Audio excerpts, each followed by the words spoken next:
আসসালামু আলাইকুম।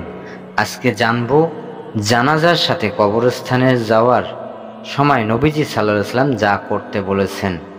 মুমিনের উপর অপর মুমিনের 5টি হকের একটি হলো মারা গেলে তার জানাজার নামাজ পড়া এবং তাকে দাফন করার জন্য মরদেহের সঙ্গে কবরস্থানে যাওয়া। রাসূলুল্লাহ সাল্লাল্লাহু আলাইহি ওয়াসাল্লাম বলেন, এক মুসলিমের উপর অপর মুসলিমের হক 5টি: সালামের জবাব দেওয়া, অসুস্থ হলে দেখতে যাওয়া, তার জানাজার সঙ্গে যাওয়া, দাওয়াত কবুল করা এবং তার হাসির জবাব দেওয়া। সহিহ বুখারী 1240, সহিহ মুসলিম 2162। জানাজার নামাজ পড়া ও জানাজার সাথে গিয়ে মৃত ব্যক্তির দাফনের কাজের অংশগ্রহণ করা পৃথক সওয়াবের কাজ। হাদিসে এই দুটি আমলের অপরিসীম সওয়াব কথা উল্লেখ করা হয়েছে। রাসূলুল্লাহ সাল্লাল্লাহু আলাইহি ওয়াসাল্লাম বলেন, যে ব্যক্তি কোনো জানাজার নামাজ হয়ে যাওয়া পর্যন্ত মৃত ব্যক্তির সঙ্গে উপস্থিত থেকে সে 1 কিরাত পরিমাণ সওয়াব পাবে, আর যে ব্যক্তি মৃত ব্যক্তির দাফন হয়ে যাওয়া পর্যন্ত উপস্থিত থাকবে সে 2 কিরাত সওয়াব পাবে। কেউ জিজ্ঞাসা করল, 2 কিরাত পরিমাণ কতটুকু? তিনি বললেন, 2টি বিশাল পর্বতের সমান। সহিহ বুখারী 1325। নবীজি সাল্লাল্লাহু আলাইহি ওয়াসাল্লামের যুগে কোনো সাহাবী মৃত্যু হলে সাধারণত নবীজি সাল্লাল্লাহু আলাইহি ওয়াসাল্লাম তার জানাজা পড়াতেন এবং জানাজার সাথে কবরস্থানেও যেতেন। জানাজার সাথে কবরস্থানে যাওয়ার পথে নবীজি সাল্লাল্লাহু আলাইহি ওয়াসাল্লাম চুপ থাকতেন, তার সঙ্গে থাকা সাহাবীরাও চুপ থাকতেন, আখিরাতের বিশেষ চিন্তায় মগ্ন থাকতেন।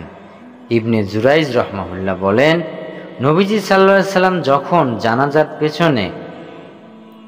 জানাজার পেছনে চলতেন তখন বেশিরভাগ সময় চুপ থাকতেন এবং চিন্তায় মগ্ন থাকতেন। আমাদের দেশে অনেক জায়গায় লাশের খাটিয়া বহন করে কবরস্থানে নিয়ে যাওয়ার সময় লোকজন উচ্চ স্বরে লা ইলাহা ইল্লাল্লাহ ও বিভিন্ন কালিমার জিকির করে। অনেকে এটাকে সুন্নত মনে করে থাকে। এটা ধারণা ঠিক নয়। নবীজি সাল্লাল্লাহু আলাইহি ওয়াসাল্লাম তার সাহাবীরা লাশের খাটিয়া বহন করার সময় উচ্চ স্বরে জিকির করেছেন। নির্ভরযোগ্য সূত্রে এই রকম কোনো ঘটনার কথা জানা যায় না। বরং নবীজি সাল্লাল্লাহু আলাইহি ওয়াসাল্লাম জানাজার সাথে যাওয়ার সময় উচ্চ স্বরে আওয়াজ করতে নিষেধ করেছেন। হযরত আবু হুরায়রা রাদিয়াল্লাহু থেকে বর্ণিত, নবীজি সাল্লাল্লাহু আলাইহি ওয়াসাল্লাম ইরশাদ করেছেন, জানাজার পেছনে যেন শব্দ করা না হয় এবং আগুন না দেওয়া হয়।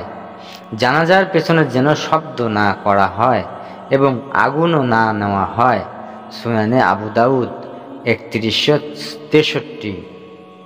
তাই জানাজার সাথে যাওয়ার সময় নবীজি সাল্লাল্লাহু আলাইহি ওয়াসাল্লামের সুন্নত অনুসরণ করে চুপ থাকা উচিত। মৃত্যুর কথা ও আখিরাতের কথাই স্মরণ করা উচিত। জিকির ও দোয়া পড়তে চাইলে মনে মনে পড়া যেতে পারে, উচ্চস্বরে নয়। আমাদের এই আজকের এই কথা থেকে সবাইকে জেনে বুঝে আমল করার এবং সুন্নত বুঝে ইবাদত করার মাধ্যমে যেন আমাদের সকল ইবাদত আল্লাহ কবুল করে নেন। জাযাকাল্লাহু খায়র।